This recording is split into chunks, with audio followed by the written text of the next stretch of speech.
የኢቤሬክሱ አላማዲን መንደር የድሆች መኖሪያ ናት። ነዋሪዎቿ ዛሬ ላይ አንድ ነገር በኩራት ይናገራሉ። እኛ ድንቅ ተሰጥኦን ከፈረንሳይ አልፎ ለዓለም ያበረከትን ነን ይላሉ። ፒኤስጂ የሻምፒየንስ ሊግ ድሉን በፈረንሳይ ከደጋፊዎቹ ጋር ሲያከብር በስቴዲየሙ ለሱ እንዲህ ሲባልለት ነበር።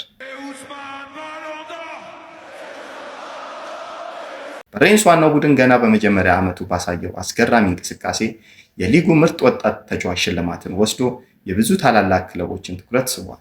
በወቅቱ የሬንስ ስፖርቲንግ ዳይሬክተር የነበረው የቀድሞ የዩናይትድ እና አርሰናል ተጫዋች ሚካኤል ሲልቬስተር ወደፊት በትልቅ ደረጃ ላይ እንመለከተዋለን፣ ክሪስቲያኖ ሮናልዶም ወደ ዩናይትድ ሲመጣ በተመሳሳይ ደረጃ ላይ ነበር በማለት ትንቢት የሚመስል አስተያየትም ሰጥቶ ነበር።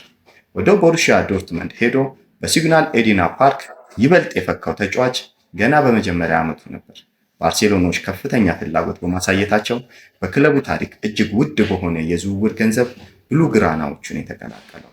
ኔይማር ትቶት የሄደውን ኃላፊነት የተሸከመው ተጫዋች ሕይወት እንዳሰበው አልሆነለትም። የሃምስትሪንግ ጉዳቶች የእሱ ፈተናዎች ሆኑ። ከተጫወተባቸው ጨዋታዎች የደረሱበት ጉዳቶች ይበልጣሉ በማለት የስፔን ሚዲያዎች አላገጡበት።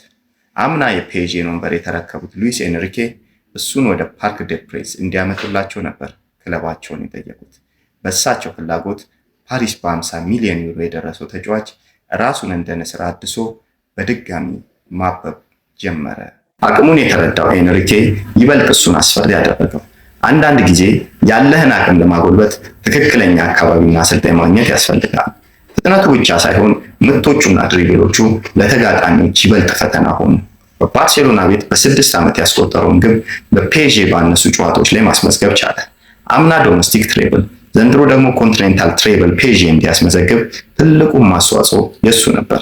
በሃምስትሪንግ ጉዳቶች ጋር የታገለው ኮከብ እንደ አዲስ ለማበቡ ምክንያት በሞሮካውያን ባህላዊ ስርዓት ያገባት ሚስቱ ራሱን የቻለ ድርሻ እንዳላትም ይገልጻል። ሚዛን ጠባቂነቱ፣ ቅልጥፍናው እና 2 እግሮቹን መጠቀሙ ተፈጥሮ በራሷ እንዳዳላችለት ማሳያ ነው። ምክንያቱም የእሱ ችሎታ በስልጠና ዳበረ እንጂ በስልጠና አልመጣም። ፈረንሳውያን ከድህነት አካባቢያቸው ለማምለጥ ያላቸውን ቁርጠኝነትና ፍላጎት አጉልቶ በሚያሳየው ኦስማን በተሰኘ የእሱ ዘጋቢ ፊልም ላይ ስለ መጀመሪያ የመንገድ ላይ ልምዶቹ ይናገራል። እግር ኳስን በመንገድ ላይ ወይም በከተማ ሜዳዎች ላይ ከምሽቱ 1 ሰዓት እስከ ምሽቱ 8 ሰዓት እንጫወት ነበር ይላል። የቅርብ ጓደኛው ዩኑስ ኢብራሂም የእሱን ተሰጥኦ በኮንክሪት መንገዶች ላይ ሲጫወት ማየቱን ያስታውሳል። ኦስማን በመንገድ ላይ ሲጫወቱ ከተመለከትኳቸው የአካባቢ ልጆች አንዱ ነው። ከሌሎች ልጆች ጋር 10 ዓመት ያነሰ ሊሆን ይችላል። ነገር ግን ከሁሉም የተሻለ ነገሮችን የሚያሳየውም ሆነ የሚያደርገው እሱ ነበር። በእድሜ ተለቅ ያሉትም ጭምር ሜዳ ላይ ያንገላታል። ከዚያም በኋላ ጎል ያስቆጥራል። የሜዳው ላይ ኮከብ ሆነ። ሰዎችም ስለሱ ማውራት ጀመሩ ይላል።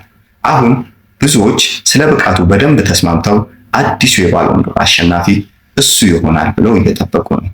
እግር ኳስን እያጣፈጡልን ካሉ ኮከቦች መሃል አንዱ የሆነው የላማዴሊኑ ኮከብ ኦስማን ዴምቤሌ